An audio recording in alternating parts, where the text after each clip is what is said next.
Brilliant. So welcome everybody to our personal development session on careers today. I'm Jenny Pelling and I'm the Director for Apprenticeship Development and Diversity. And we've been running these personal development seminars on a range of subjects.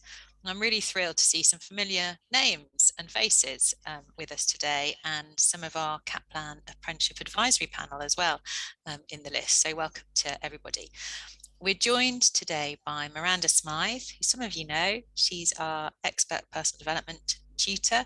And Miranda is going to be taking us through the topic of enriching your career. And we're looking at particular careers and appraisals and one-to-ones. So I shall hand over to Miranda. There will be opportunities for questions at the end, but we're quite informal as a discussion group. If you've joined earlier and you heard the conversation on leadership and chickens, you'll know that. So do feel free to join in with comments or questions at any point. Thank you. Over to you, Miranda. Thanks, Jenny. And I would like to make it as participative as possible in the short time we have available to us. Make free use of the chat particularly. It's fantastic. What we can do is we can pick things up from there as well. So officially welcome to today's session. As Jenny mentioned, it's called Enriching Your Role. I think it's really interesting. A lot of the studying you'll be doing with Kaplan will be sort of fairly technical in nature, but this is so lovely today because this is really about you. It's about thinking about what you want from your career, what you want from your working life. So as I mentioned, I will be asking questions from time to time, so feel free to pop things into chat. But the whole idea behind our lunchtime session today is looking for ways for you to add value to what you do, working out for you what career means and what you actually want from your career, but also maybe thinking about the future and where you go from here. So there are 4 different things that we're going to be covering, areas we're going to be covering during our session. The first thing is just talking a little bit about career aspirations and understanding a little bit more about your drivers, what motivates you and what you're looking for at this moment in time. The second point, which I think will be really useful for people who are in a role, and there is a natural at the moment a next step to that, is ideas around keeping personal motivation levels high. Then we're going to explore ways of developing the skill set within the role that you have at this moment in time. And finally, as Jenny mentioned, and really importantly, ways of getting the best from appraisals and also one-to-one. So that's what we've got planned. Any aspirations you have for the session, that would be really lovely if you pop those in the chat box. Particularly interested in what sounds most useful from your point of view, what you want to gain from our session today. So our starting point is really defining this word that gets bandied around quite a bit. And what I wanted to know from you, and again, if we can use the chat box to do this, that would work perfectly, is if I say the word career, what does it mean to you? Could you just throw literally your reaction to the word career into the chat box? What does career mean to you? Let's have a look and see what we've got. Oh, wow, fulfillment, job, future goals, that's interesting. Long term, your end goal opportunities, a job for life. Service is what I do contribute to the world, making a living out of. It's really interesting because one of the things that you might notice, they're not exactly the same. Got path of development. Ella talks about doing something you love. Somebody once famous said, if you find a job you love, you never have to work a day of your life. And I really love that idea. Job, way of making money, career, your role. So we all have a different idea of what career means to us. And I think traditionally, however people sort of interpret the word career, there being sort of a traditional idea of career as being like a ladder, that it's very much a sequential pathway, that you do this and you do that, then you do this and this happens and then this happens. One of the things that's really interesting, and there's some interesting material on the Kaplan microsite as well in the career development section, is more and more people now are tending to talk about a squiggly career.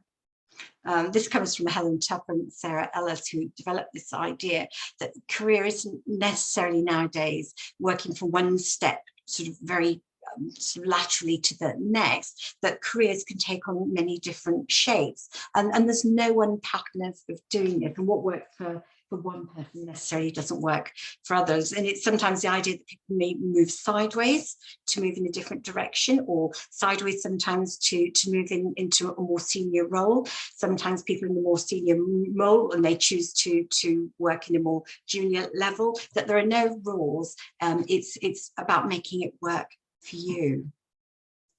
In general terms though, however you think about career, whatever it means to you, there are usually three elements that really need to come together to make it balanced. Let me just explain this in a bit more detail.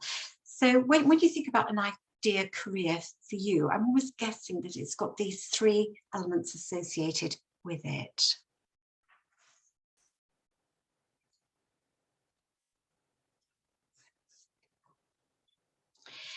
Skills are things that you develop. You might be born with some inherent skills, but essentially these are things that you develop. So a lot of the Kaplan learning you're doing, part of your apprenticeship, this is developing your skills. Your talent is something that's inherent within you. It's something that's born in, that can be encouraged, can be coached, can be enhanced, can continue to grow throughout our life. And purpose is basically about having a sense of what you're doing is valuable, that there's meaning in it. And it's often said that the perfect career for us is when these three things come together in the right way.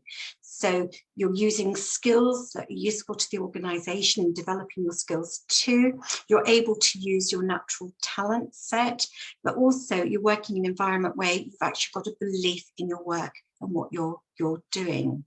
Just as an example of this, I don't know if any of you heard of the cellist Jacqueline Dupre. She actually died when she was quite young, but if you haven't heard of her, Elgar Cello Concerto is something definitely that should be on your list to listen to. Had a huge talent, major skills, held up often as being the cello player of all time. But at one stage, she hated touring so much and being away from home so much. She left her cello out in the snow for it to warp, so she wouldn't have to play it. And there's an example of somebody who's developed their skills, has a real talent and a passion for something, but that purpose just felt lacking. So whatever you do, it's about ending up in an environment where it really suits you. Now, what's intriguing about this is, as you mentioned in the chat, career isn't something that's static. It is something that evolves and develops. And I'm just wondering, did any of you have an opportunity to have a look at the orientations indicator that we sent out before today? If so, please could you put your hand up on the screen, either virtually or physically? Did anybody have a chance to have a look at the quiz? Oh, lovely. Some of you did. If you haven't had a chance to have a look at it, then I'd really recommend that you do after today. It's one of those little indicators that's a little bit fussy to answer, but gives you really valuable information about yourself and what's important to you. It kind of packages probably what you already know, but maybe does it in a slightly different way. So for those of you who've actually completed the questionnaire, and those of you who've got it on your list of things to do, I just wanted to go through some of the key findings from it to give you a little bit of a feel of the sorts of things that can be really important in career motivators. This is about understanding that we all have an individual career orientation. We'll speak a little bit about how this can shift and change as we evolve and develop after we've run through this. But there are 5 different drivers that you will relate to in one degree or another. What I do is I walk you through this, so you've actually had a lot of chance to look at this. Perhaps be interesting if you comment on your findings, if you feel comfortable to do so in the chat. Rhonda, I wonder if there might be something covering your microphone. It's just gone a bit faint. Or has it? I do apologise. Oh, that's better. That's better. That's better. Oh, yeah, lovely. Thanks, Jenny. So the first career orientation is advancement.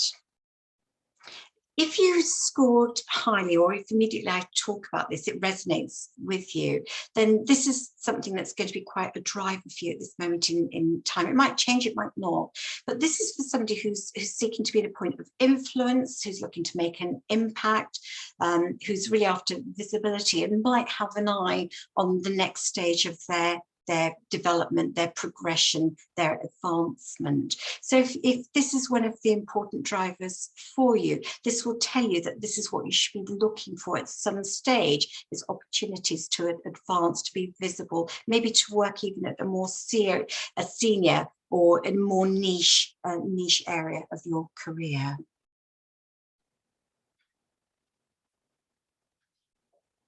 The second orientation is security. Security is important to many of us. It's often something about being in an environment that is really familiar to us. There's a certain almost comfort sometimes of traveling the same way each way, seeing the same faces each day. And people are motivated by security, tremendously loyal to their organization, but expect their organization to be loyal back to them. Really value symbols of appreciation, and again that needs to work both ways. And people who really motivated by security sometimes might stay with the same organization for a period of time. And it's so interesting that sometimes, somebody who has advancement as their dominant characteristic may be prepared to sacrifice security in the short term. It's really interesting how these interlace together. The next orientation is challenge. So see if you relate to this. It'd be lovely to hear from you in the chat if you're comfortable to do so, which ones of these you relate to the most. Challenge is not necessarily about somebody being very loud and extroverted, but it's more about working in cutting edge work, doing things that are different, doing things that are new, maybe experimenting, trying different things on for fit. And somebody who's really driven by challenge might find if they're in an environment where that doesn't allow that, the environment doesn't facilitate that, they might find it quite difficult to remain motivated, particularly if there aren't things outside work that may be giving that individual those fulfillments. But challenge is really about challenge. It's about learning, it's about doing things new, it's about things that are different. You'll know if you're motivated by challenge that sometimes you might not always want to repeat things.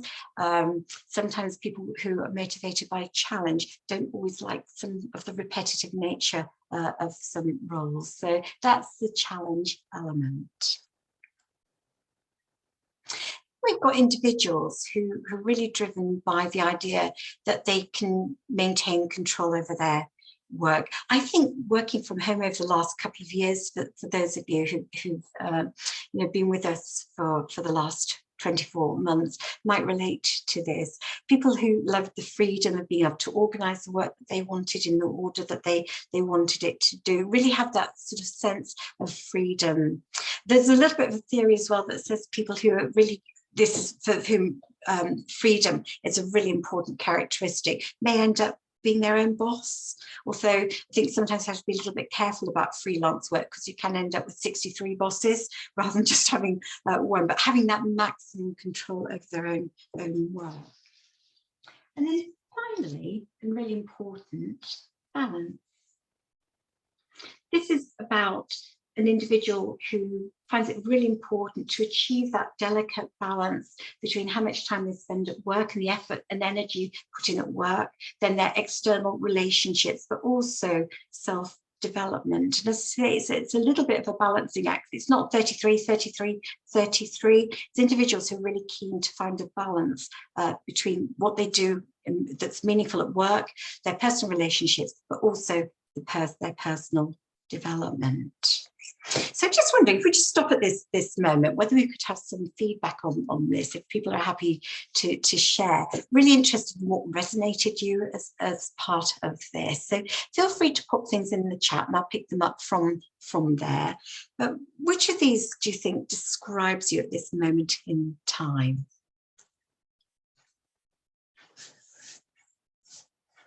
Oh, lovely. Emma's talked about challenge, balance coming through. Again, balance again.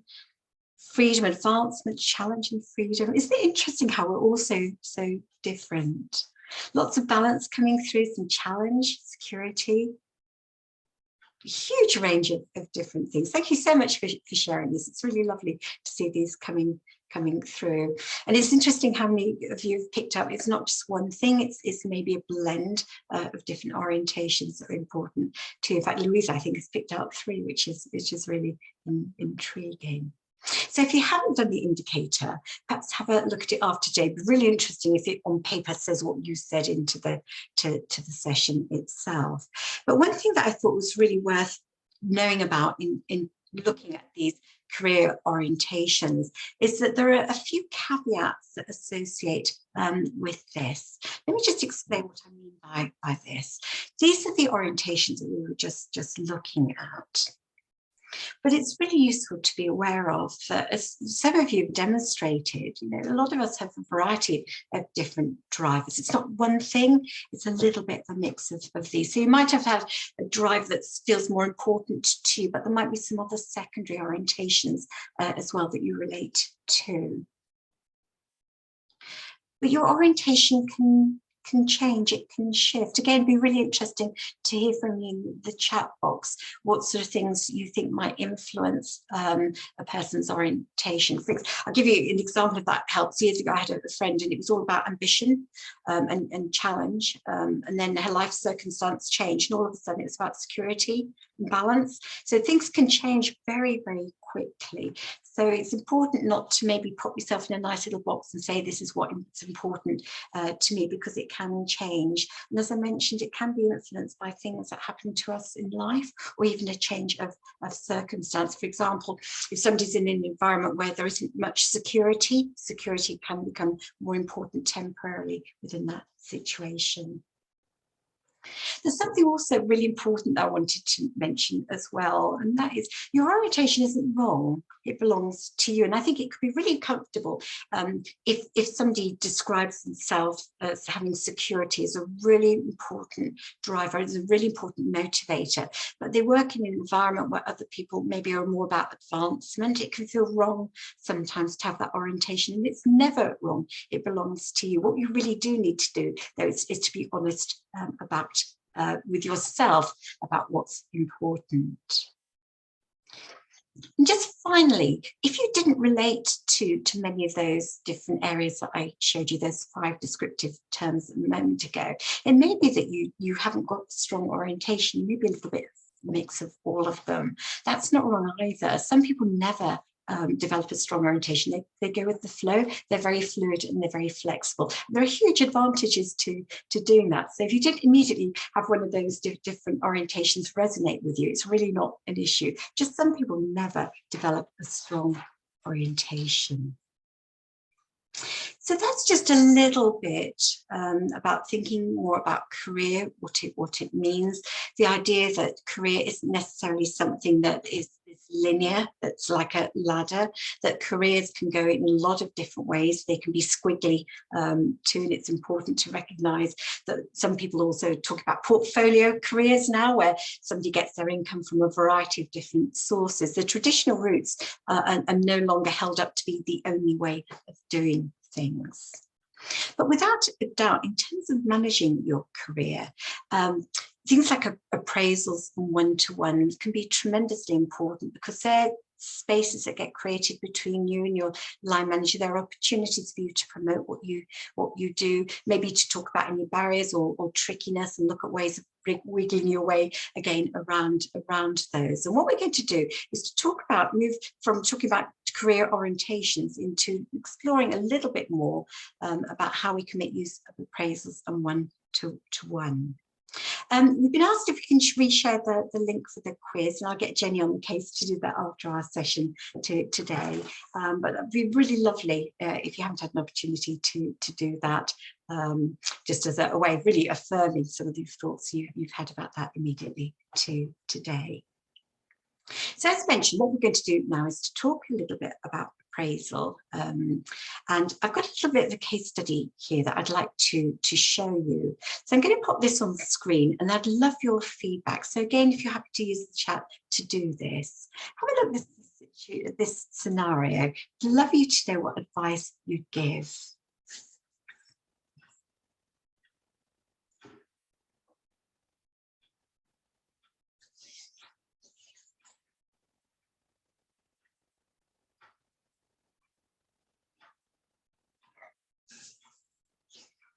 So you've got a colleague, been doing the same role for a while, does the job well, wants to stay with the company. But over coffee, she says she's feeling a bit unchallenged and feeling that the role is a bit samey, it's a bit repetitive. And she's got her appraisal meeting next week. And I'm just wondering, what advice would you give her? And immediately Janelle says, advise her to talk to a manager. Joyce says she needs to be really honest. Sarah mentions about working towards something bigger. A lot of comments coming through about honesty, which is really interesting and lovely to hear. Got a suggestion about looking at a different role, or maybe talking about promotion. Again, lots of honesty coming through here, sharing her feelings with a manager. Love that comment about working out a way to incorporate her own aspirations with the goals of the organisation. Tanya as well, that's interesting, about whether she knows what she'd like to do or open to anything new. Some really good advice and guidance here. You just talked about setting objectives. Oh, Sarah, we're going to come on to this about creating a list of things that she's done well. Isn't it interesting how people often forget their achievements? So that's lovely to see coming through there. Any other thoughts? This has just made a really astute comment that it depends on the relationship that she has with her line manager. And I think in terms of appraisal, that's very, very, very true. I think most of us probably, if you think back about your working history, you'll have had some managers that you feel comfortable to share a lot with, and other managers where you've been a little bit more gatekeeping in terms of what you share. Comment about change process 2 coming through. I'd like to know what that relates to, so do pop a little bit extra in that. Comparing how she's achieved these goals and objectives. Well done. Lots of really good quality advice. And I think, you know, for many of us, and this is particularly true if you're in an environment or you're in a particular role at the moment where there is no logical next step, where maybe at the moment either you're consolidating because some of you studying as well as working and running homes, and that's quite a balancing act in its own right. But for many of us, if there isn't that natural next step, it can feel easy to run out a little bit of steam. So one of the things I wanted to do is to run through some ideas and suggestions on how you can keep your energy levels high in the workplace. So let's just have a little bit of a look at these.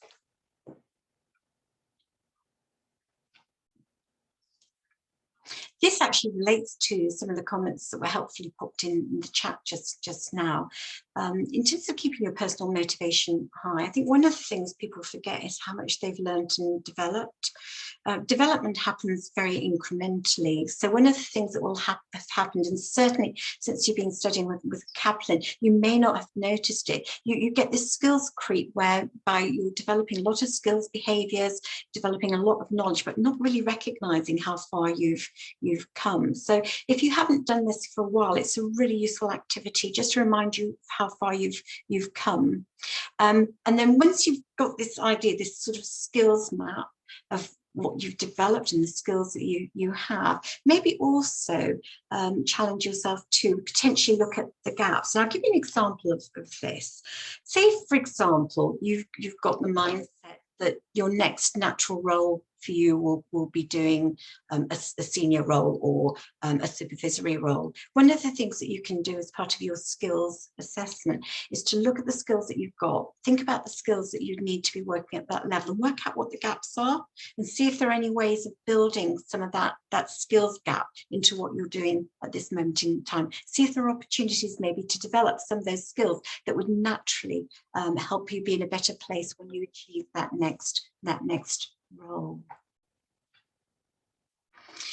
Later on to you, for you today, I've mentioned a kind of resources list, and I have included a book by a chap called Dale Carnegie. I don't know if you've ever heard of Dale Carnegie, but the book I'm going to recommend to you is How to Win Friends and Influence People.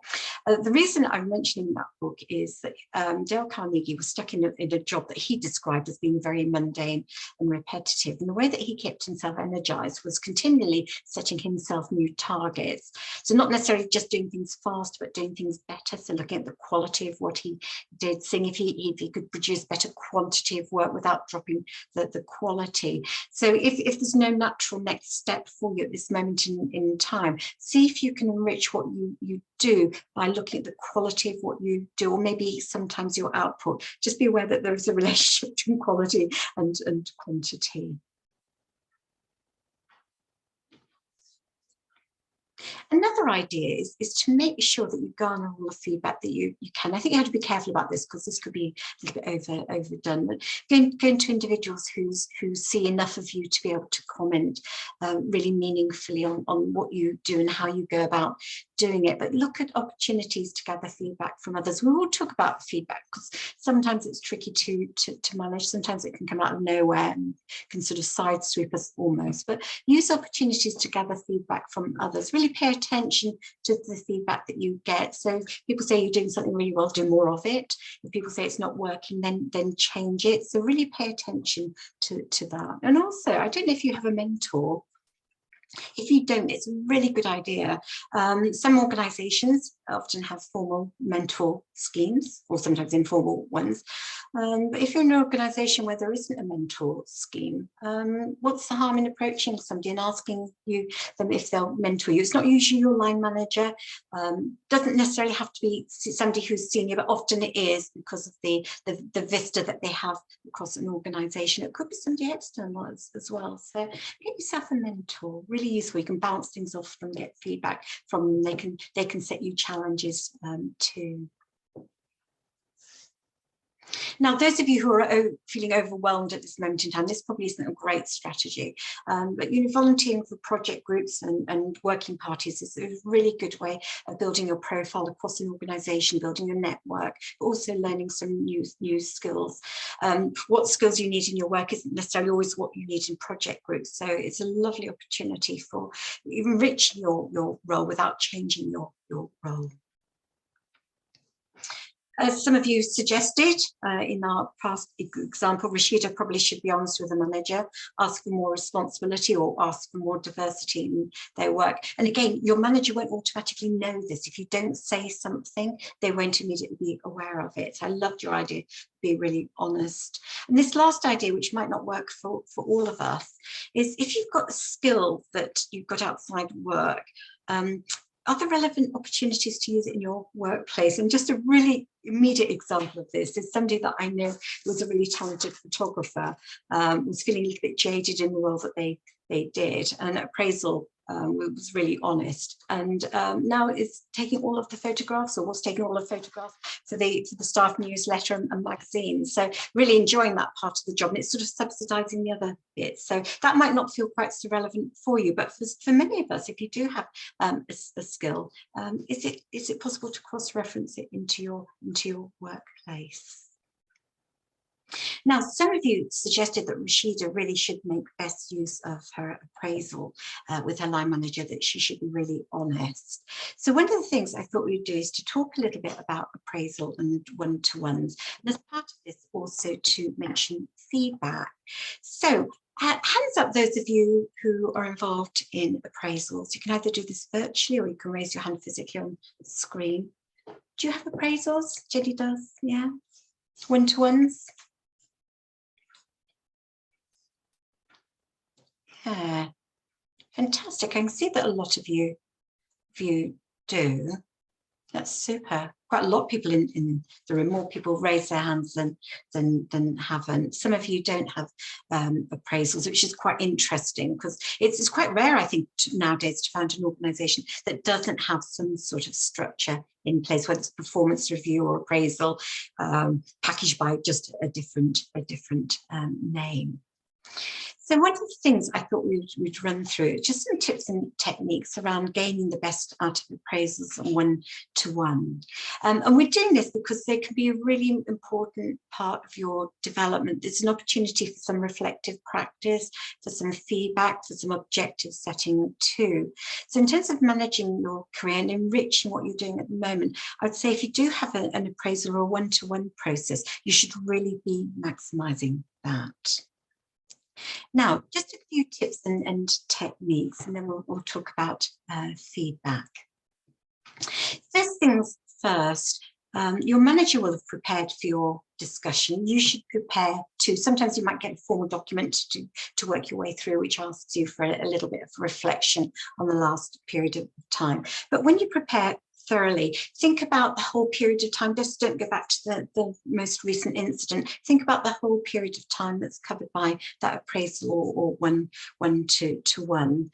Use it as an opportunity for a bit of reflective practice in terms of what's worked really well versus what didn't, and what changes you would like to make. It's really important also, by way of preparing, that you talk about your achievements, and a lot of us are really poor at doing this. It's like that strengths and weakness questions at recruitment, isn't it? A lot of people immediately go into their weaknesses and don't talk about their strengths. And I don't know, have you heard this idea of keeping a strawberry file? It's not a bad idea, and that is, you get a feedback from a, piece of feedback from a stakeholder in an email thanking you for doing something or praising you for a piece of work.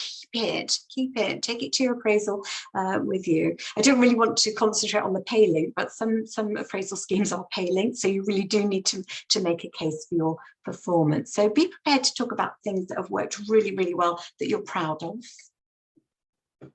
Also, though, talk about things that you could have done differently. And I think in an appraisal setting, it's really lovely almost to get in first. So instead of your manager having to pick on something that wasn't the greatest, there's an opportunity for you to raise that. Then you shape the way that you talk about that. So you can identify what you could have done differently and how you do it differently in future.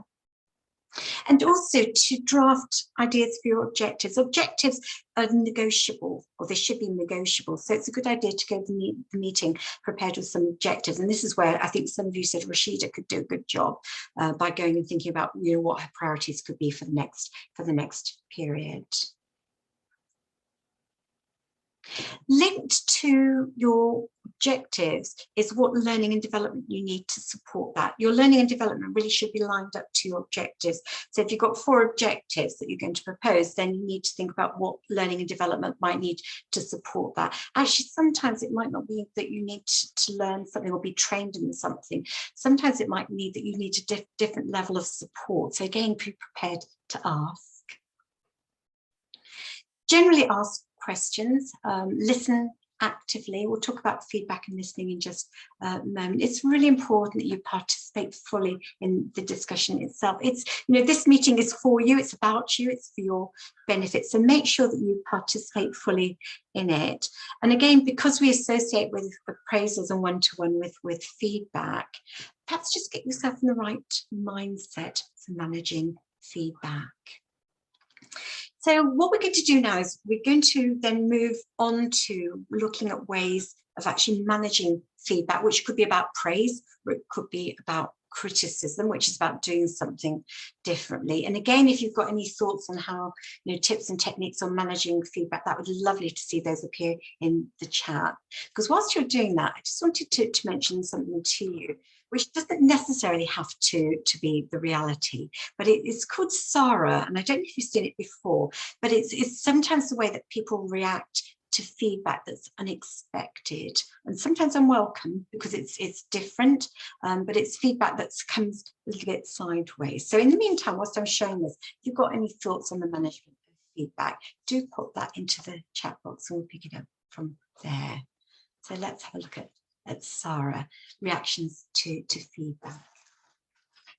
I'd say this doesn't have to be the case, but one of the things that can happen is people experience a different level of energy at different stages of reacting to a piece of feedback. So, for example, somebody's line manager says something and a member of staff wasn't expecting it. And we do say in appraisals there shouldn't be surprises. So we're just talking about feedback very generally at this moment in time. It can influence people's energy.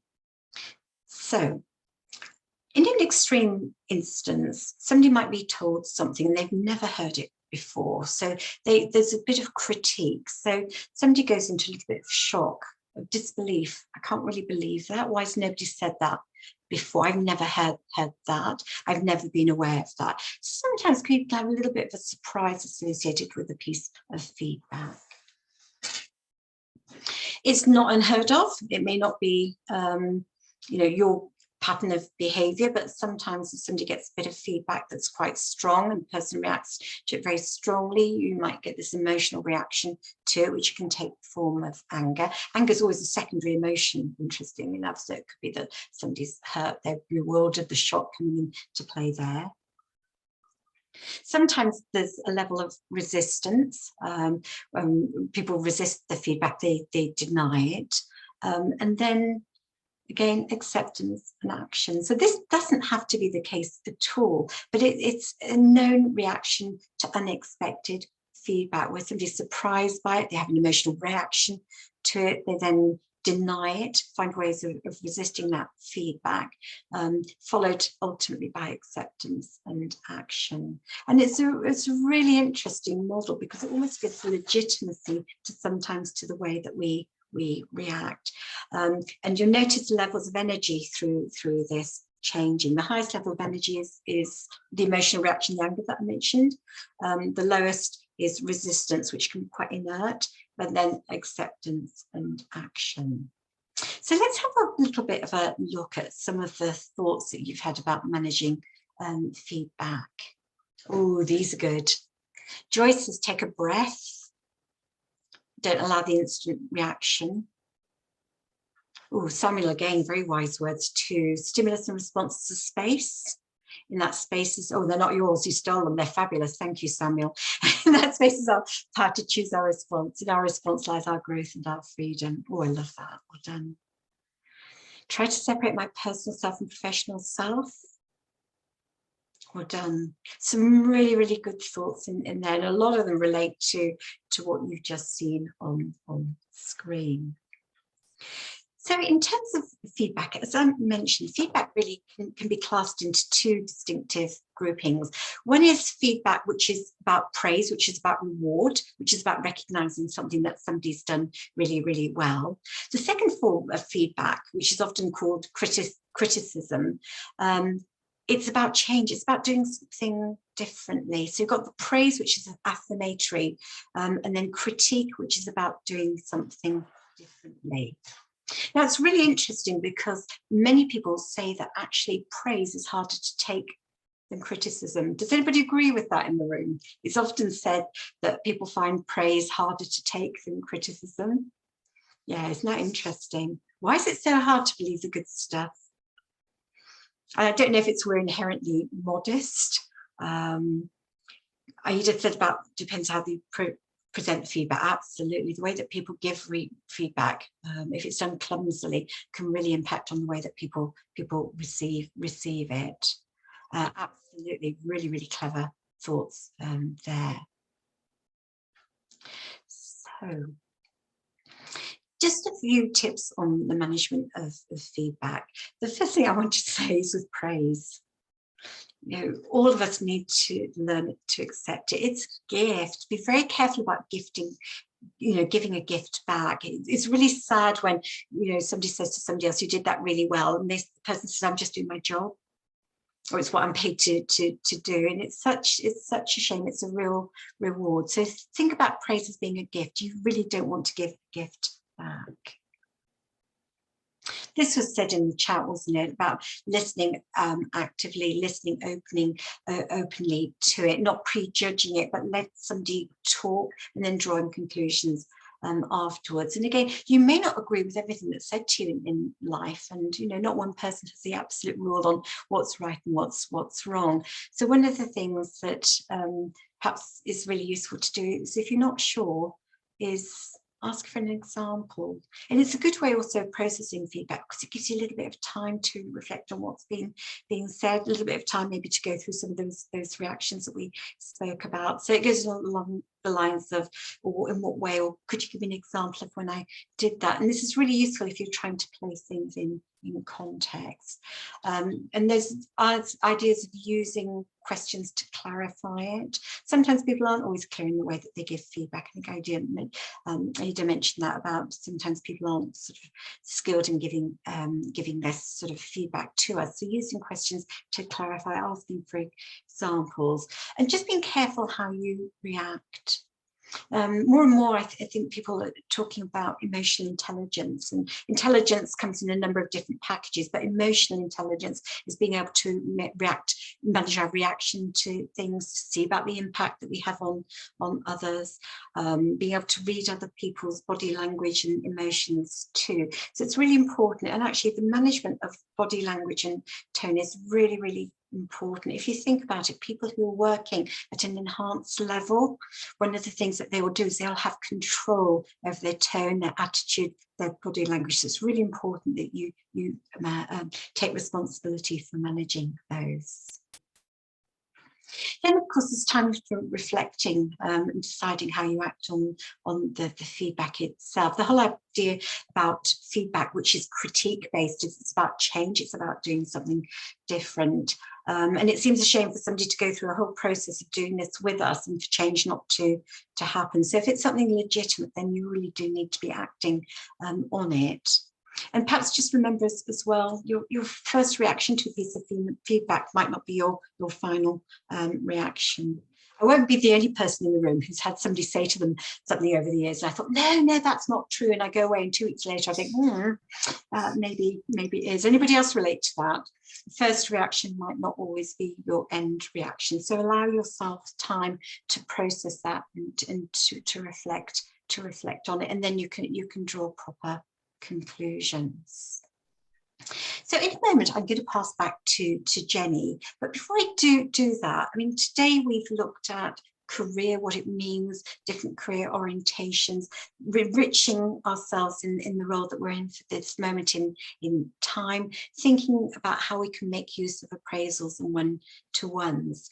I've got a book list for you. I know Jenny's got some additional resources. Actually, it's not a book list, it's a resource list.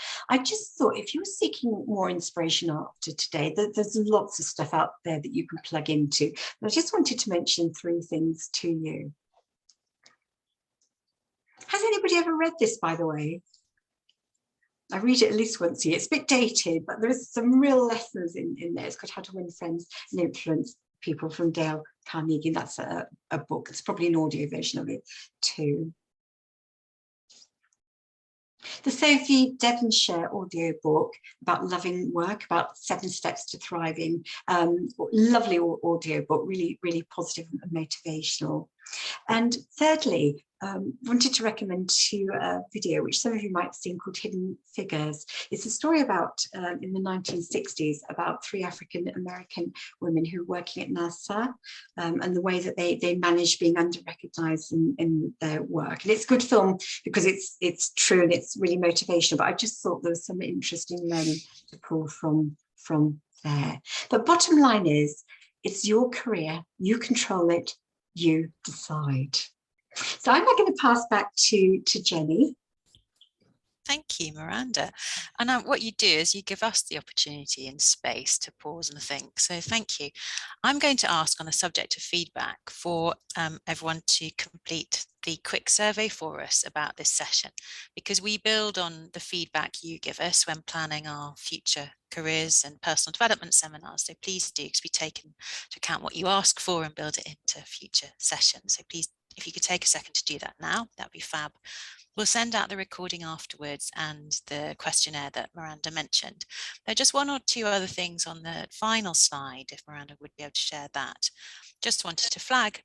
So there is a really good careers microsite that we have that Miranda's got the link to there, and that will be in the slides when you get those in the next couple of days. Do have a dabble. There are so many things there around career solutions, different sectors, discussions around squiggly careers, as Miranda's just said. So have a dabble. The National Careers Service and the phone numbers there, they run some free coaching, careers coaching as well. So you have the opportunity to ring them, whether you're an apprentice or not an apprentice, and have a coaching session with them. And then the Amazing If podcast is a great listen, and I'd highly recommend doing that. And then finally, we can come off the screen, the slide. We've got our next careers seminar session is on the 15th of June. So do join us for that one. We're going to be joined by a former apprentice, a tutor, and somebody from the ICAEW talking about ranges of careers and different sectors. So that's the next one in our personal development careers list. And that just leaves me with 1 minute to spare to thank you all so much for joining us both today and taking part, and for your contributions as ever in the chat. It's been really lovely having you with us, and I hope you found it a valuable 45 minutes. We look forward to seeing you again soon. Bye bye, everyone. Thank you. Thank you all so much. Take care. Best wishes.